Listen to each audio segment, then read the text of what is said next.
The back gate of my son's house sticks in the cold. I lifted it a little so the latch would clear, and the wood answered with a soft groan. The grass smelled like last rain. I had come to drop off a pie and a sweater. I like dropping off things when no one is home. It feels like leaving a small postcard for the future.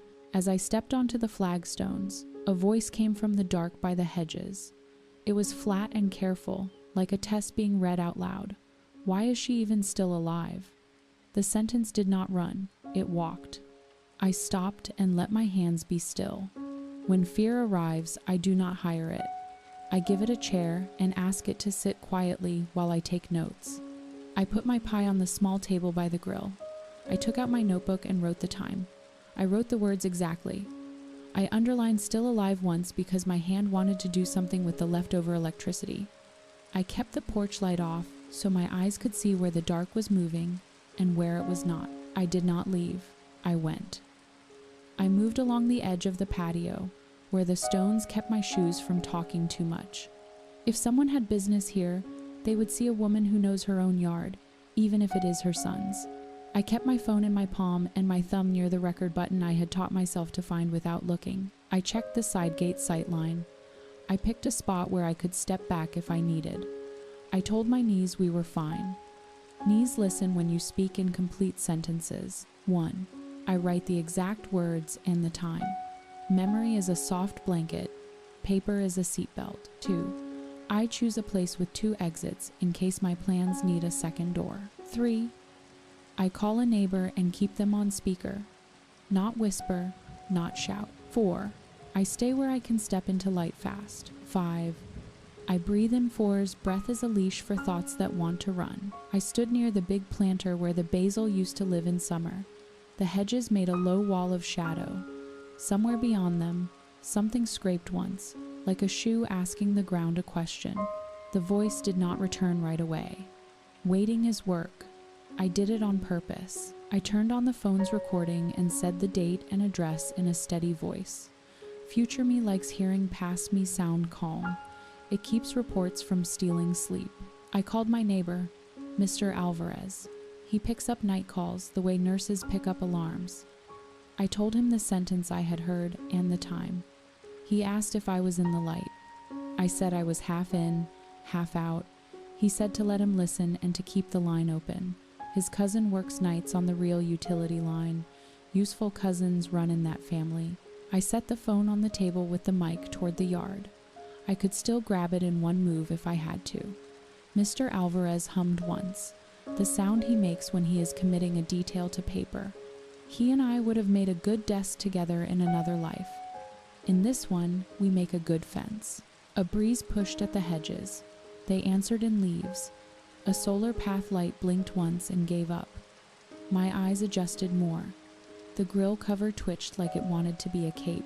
I took another slow breath and let it do its theater. The voice returned, softer and almost the same. Don't call her yet. The words were not about me. Or maybe they were. I pressed record and let the red dot be a friend. My son keeps tools in a small shed near the back fence. The door is honest but old. If it opens, the sound is a signature. Tonight I heard that signature, quiet and then quiet again. Someone inside was trying to be polite and failing only a little. I wrote, shed opens, then still. I shifted 2 steps to the right so the big maple trunk would be between me and the door. Trees are good co-workers in nights like this. They carry a lot and complain only to the wind. I have grown fond of them for it. Mr. Alvarez asked me, in a normal voice, to say yes if I wanted him to call the non-emergency line. I said not yet. I wanted one more sentence from the night if it had one. I waited without leaning. Leaning means you are trying to ask the dark to help you balance. Someone inside the shed tapped on something plastic. The sound was hollow and round, a bucket or a bin. Then the same voice, or a twin, spoke again. We don't have time. She'll be back any minute. The words were close to the door. I wrote them and did not underline them this time. Underlining does not make truths more true. It only tires the hand. I kept my back near the wall. Walls make good teammates. They do not move when worries do. I used my small flashlight.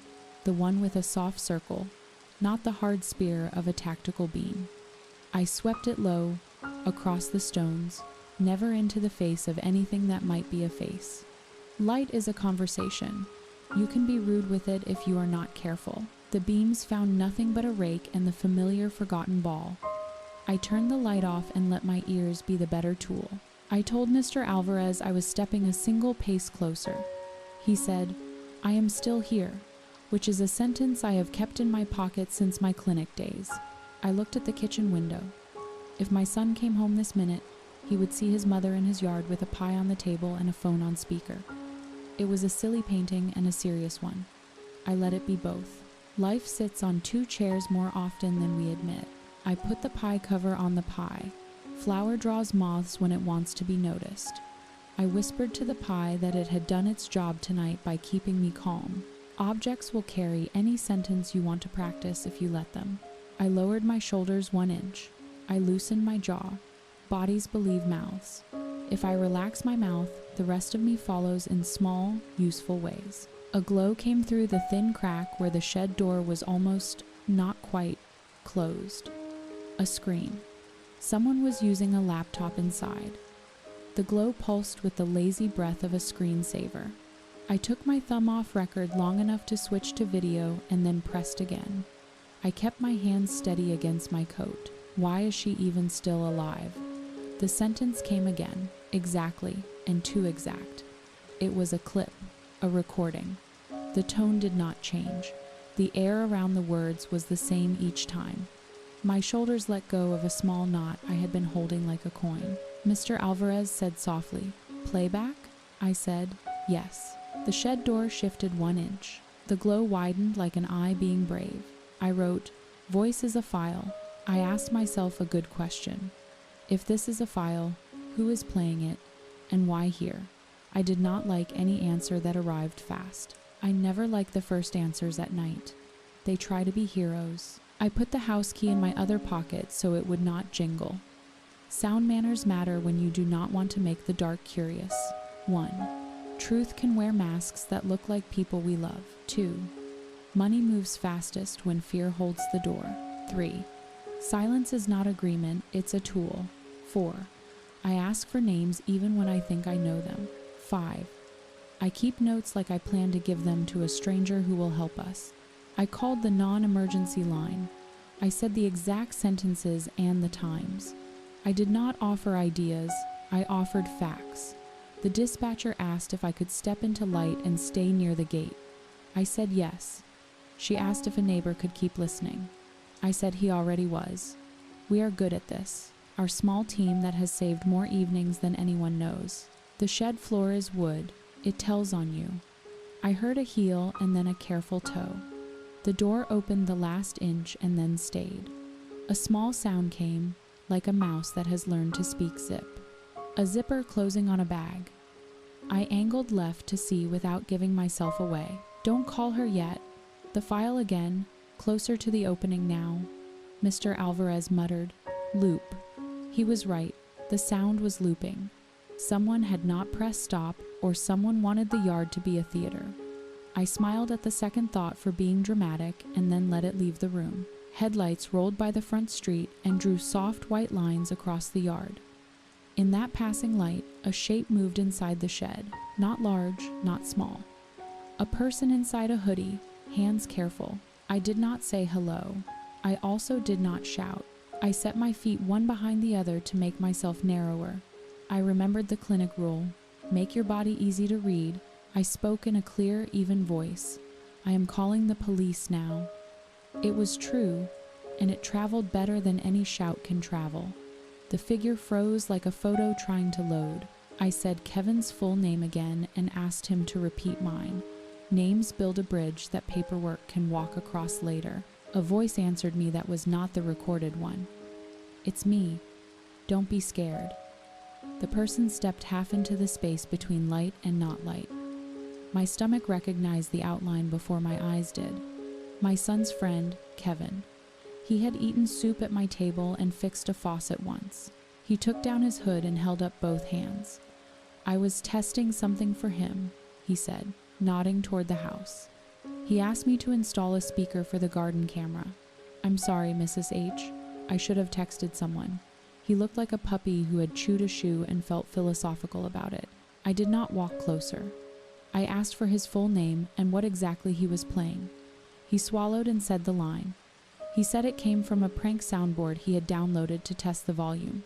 He said the line was from a dumb internet thing. I wrote his words.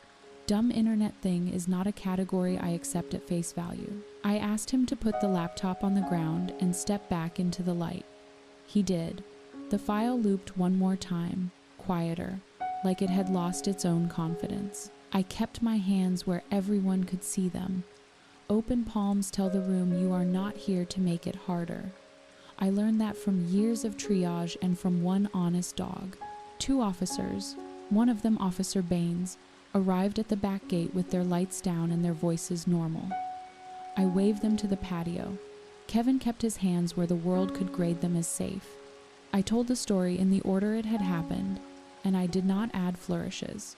Flourishes make reports eat time. Officer Baines looked at the laptop and the small speaker on the potting bench. He asked Kevin whose account had downloaded the soundboard. Kevin said his own. He offered the phone. The officer looked at the file list.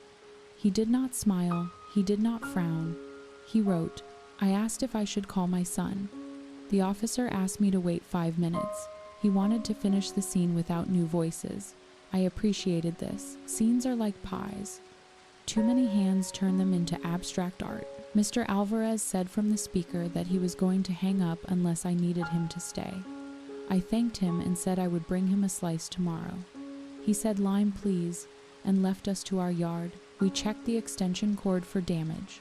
Cords tell stories when you look at the bends. This one looked new but tired of being blamed. The officer pressed pause on the mean sentence. Another file name sat under it. Schedule WAV.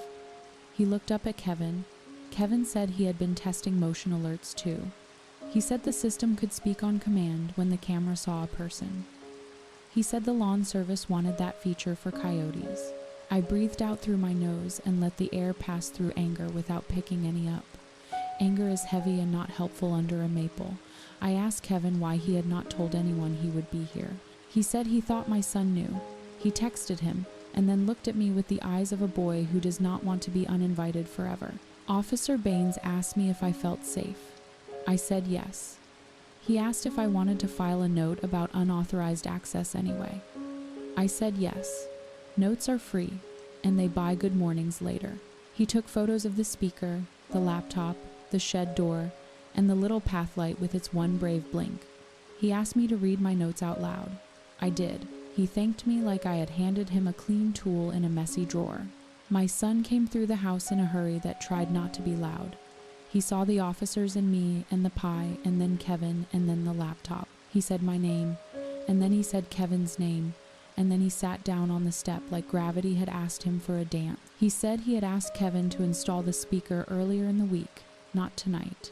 He said he had forgotten to lock the shed after they measured where the wire would go. He looked at the file name and shook his head like a person who wants to unsay a month. He apologized to me. I told him apologies are for patterns, not for nights. One night can be a study. We will learn something and file it under useful. He put his face in his hands and then took it out again. He is still my boy, even when he is taller than the maple would like people to be. I asked him to help Officer Baines list the items in the shed and the serial of the laptop. Kevin listened like a person who has chosen to be a student again, at least for an hour. I set a reminder to print the serial numbers tomorrow. Paper is my way of telling machines I am paying attention, and they should too. 1. When tech arrives, money often walks behind it. 2. If a device wants access to payments, I stop and ask 2 people who do not sell devices. 3. I set spending limits and alerts before the first beep. 4. I photograph serial numbers and write who touched what, when. 5. I do not let features rush me. While we stood by the bench, my phone buzzed. A transfer request hung on the bank app like a shirt on the wrong hook. It was for a small amount to a new payee with a name that looked like a tool company. I had not started any payee. I showed the screen to Officer Baines. He raised an eyebrow and told me to call the bank and to screenshot the page. I took 2 photos of the screen, one close, one with the clock in frame. Clocks make screenshots behave in reports. They tie details to the same chair. I called the number on my card. Natalie answered. I told her where I was and what the app showed. She said she could freeze new payees for 48 hours and flag any attempt to add tool in a name. She said she could see a pending request that had not cleared. She held it like a nurse holds a wrist. She asked if anyone had scanned a QR code recently from this house. Kevin closed his eyes and nodded. He had used a code from a partner site to download the soundboard faster. Natalie sighed in the way professionals sigh when patterns walk in wearing familiar shoes. She canceled the pending request and placed an alert. She read the case number, and I wrote every digit. I repeated them back.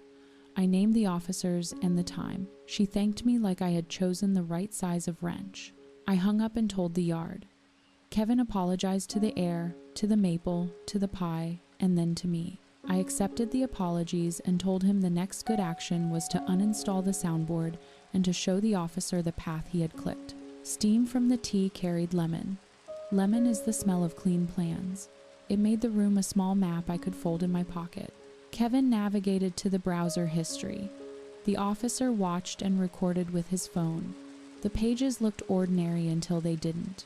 A redirect here, a mirror there. The officer pointed at one with a spelling mistake that would fool a person whose eyes had been working all day. Kevin uninstalled the app. He reset the settings that had given it too much permission. He looked smaller when he was done, which is a sign a person has met the real weight of a thing and decided not to drop it on someone else. My son made tea for everyone, which is his version of saying we are not broken yet. He brought it out in the cups I gave him last year. One cup has a chip. The chip is a familiar friend. It makes me trust the cup more, not less. We drank standing up. Standing tea is honest tea. It keeps the night organized. The officer asked about the garden camera. My son said he had installed it after the raccoons learned how to unzip the trash. I approved. Raccoons wear tiny burglar masks with their real faces. He said the camera could talk, yes, but he had not turned that on. We looked at the settings together. The talkback feature was off. The play on motion was on. Kevin had toggled it to test. The line that played was the line we now hate. We turned the feature off and set a rule. No voices unless a person in this family says the words into the device themselves.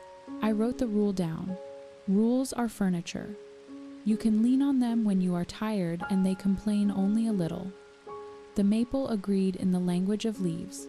Officer Baines said he would add a note to the report that a third-party file had been used in a home device and had triggered a bank attempt. He said it was rare but not new. He did not tell a horror story. He told a caution. I prefer cautions. They let you sleep. I asked Malik to time our steps from gate to kitchen. He laughed and counted. Timing makes nights behave like days. A figure appeared at the gate, soft and careful. Malik, the student from down the street, had seen the police car and come to ask if anyone needed a charger or a jacket. He is a helpful comet who passes through many nights at the right minute. He did not step onto the patio. He waited at the line like a person who reads signs well. I asked him to text Mr. Alvarez that all was calm. He did, and then he asked if he should leave the portable battery by the grill. I said yes, please. He placed it down slowly, like a librarian returning a book to a quiet shelf. Kevin thanked him with a small wave. My son half smiled and then remembered the pie. He lifted the cover and looked at me like a boy who wanted to ask for permission to eat dessert before apology. I told him pie and apology can share a plate with tea. We ate one slice each, standing, while the officers finished their notes. Eating is not always celebration. Sometimes it is how you show your body that you are still in the room where your feet are. I wrote the list twice. One for me, one for the fridge. The fridge one gets grease on it. Grease makes a list look loved. 1. Photograph screens before and after changes. 2. Write down names of apps and sites, even the silly ones. 3. Turn off features that speak for me. 4. Check the bank for new payees and freeze what I do not recognize. 5.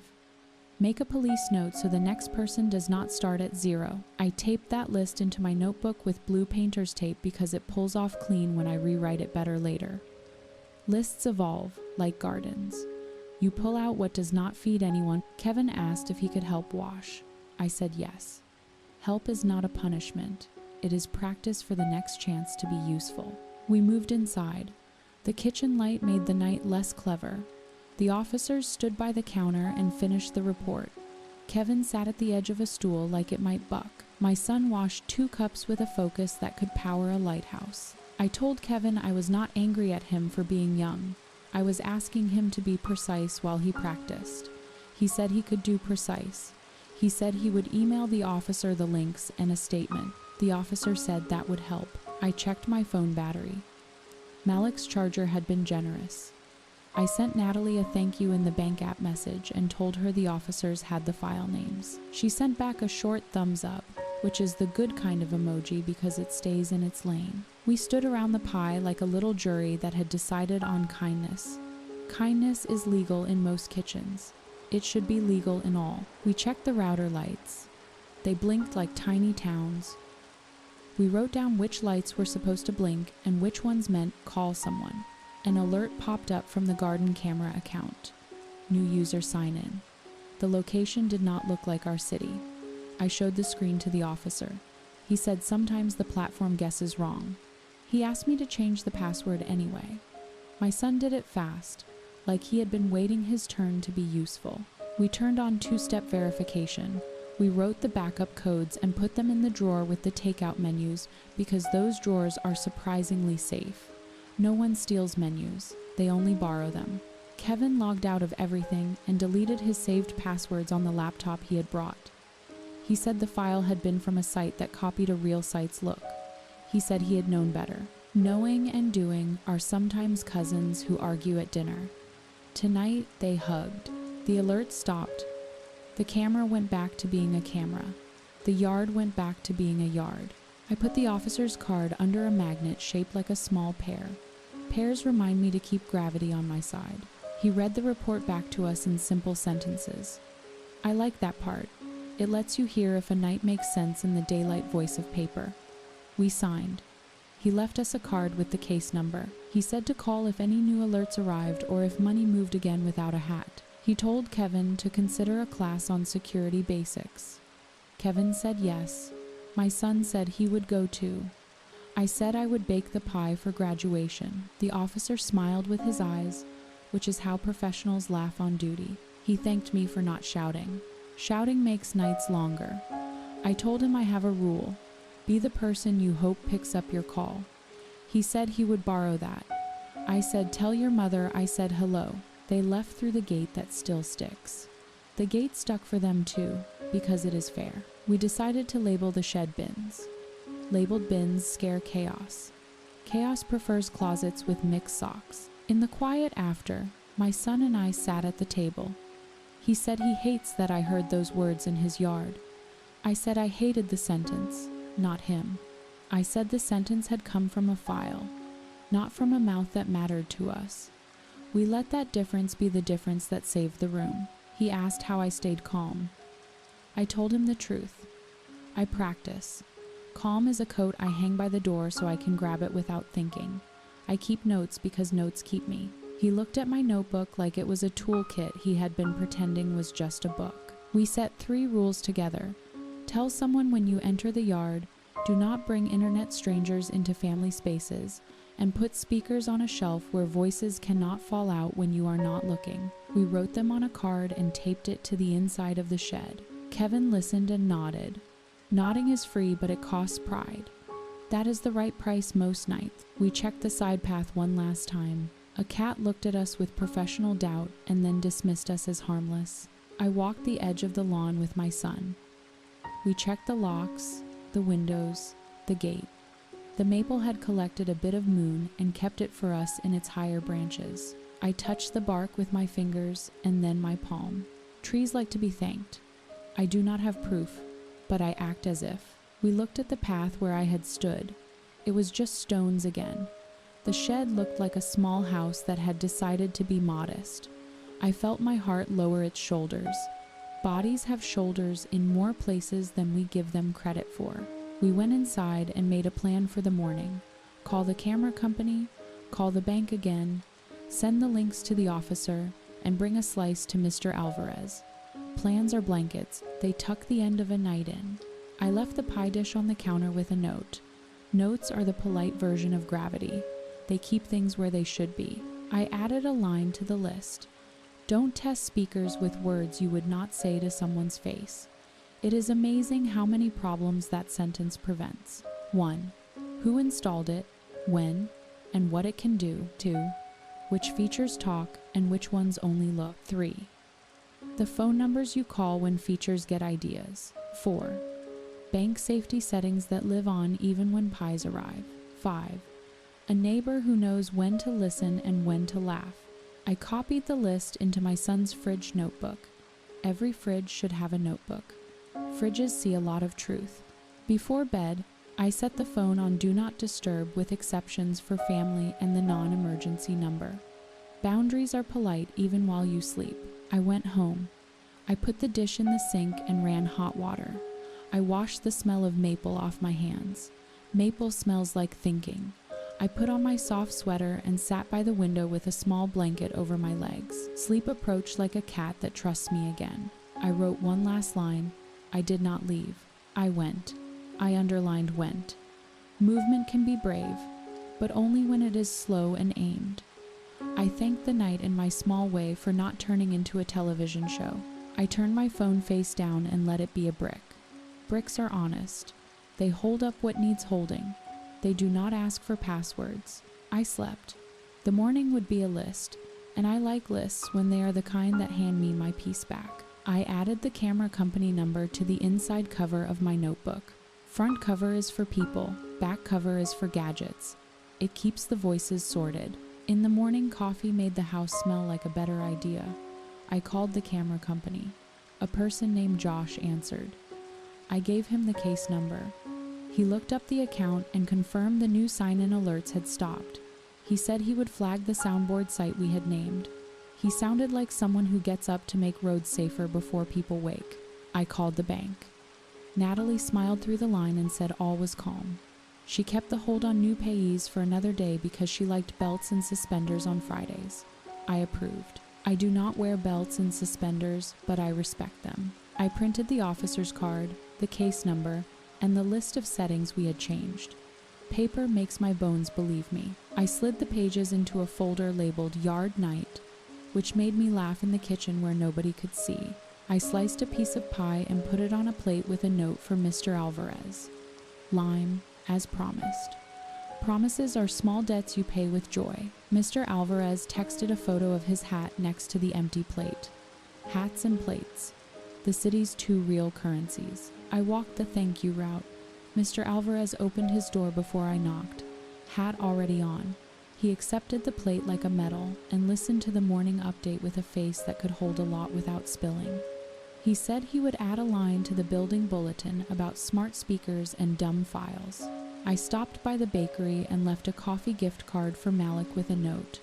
For charger duty, he was not there. Students sleep when they are allowed to. I respect that economy of rest. I mailed a short card to Officer Baines. It said, "Thank you for reading the night back to me. People who read nights back deserve ink. Ink is the least we can do for them." I walked past the maple on my way home and touched a low branch. The tree did not know who I was. It did not need to. We had done good work together anyway. I taped Kevin's class receipt later next to the shed rules as a quiet promise kept. Kevin texted a long apology and a short promise. Class, links, uninstall forever. He sent a photo of the shed with the card of rules taped inside. The tape was blue. I approve of blue tape for rules because it means rules can be updated without tearing paint. I wrote him back, "We are fine. Be careful. Be specific." He sent a thankful face. Emojis are the crutches of young apologies. They work well enough when paired with actions. My son called and asked if I wanted to come over for dinner tomorrow. I said yes. He said he would cook and I would only bring the dish to carry leftovers. I said I could manage that and maybe a lemon, which is how we say I love you without making the air shy. I sat with my notebook and looked at the page from last night. The handwriting was steady. That is how I know the story will fold well. I saved a voice memo of the story in case my granddaughter wants to hear it in my own voice. Stories travel better when they bring their own shoes. 1. Start with the sentence I heard. Do not add thunder. 2. Explain the steps. Write, record, call, stand in light. 3. Describe the file and the bank alert plainly. 4. Name each helper out loud. 5. End with sleep and morning. Endings matter. I told myself the story out loud once, to hear if it walks straight. It did. Stories that walk straight can teach someone else how to walk too, on a night when the path is not polite. I put the folder back on the shelf with the steady things. Tax papers, recipes, the spare batteries. Safety belongs next to things that already know how to stay. I walked into my son's backyard and heard, "Why is she even still alive?" I didn't leave, I went. It is not a dare, it is a diagram. You can move forward slowly, with both hands on the rail, and still be brave. You can go toward a sound and keep your heart. I do not chase danger, I chase clarity. Clarity is safer than ignorance and softer than fear. It what nurses chase around corners with clipboards in hand. It is what grandmothers chase with pies and pens. If the sentence had been from a person, not a file, I would have made different moves. That is the point of practice. You can switch plans without losing yourself. Practice is polite to change.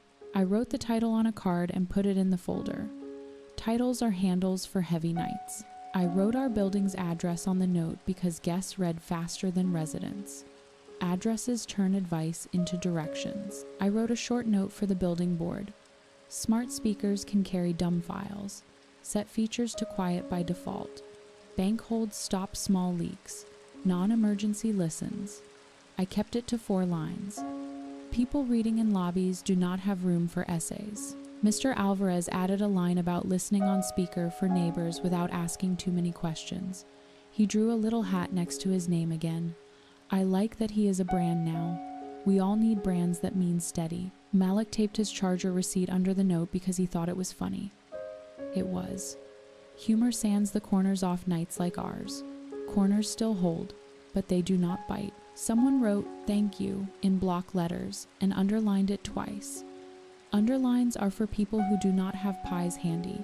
I checked that the battery pack was charged and put it by the door.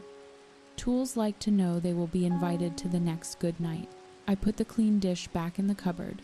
I folded the sweater I had meant to leave and set it by the door for tomorrow. I checked the camera app and the bank one more time. All quiet. Quiet is not empty.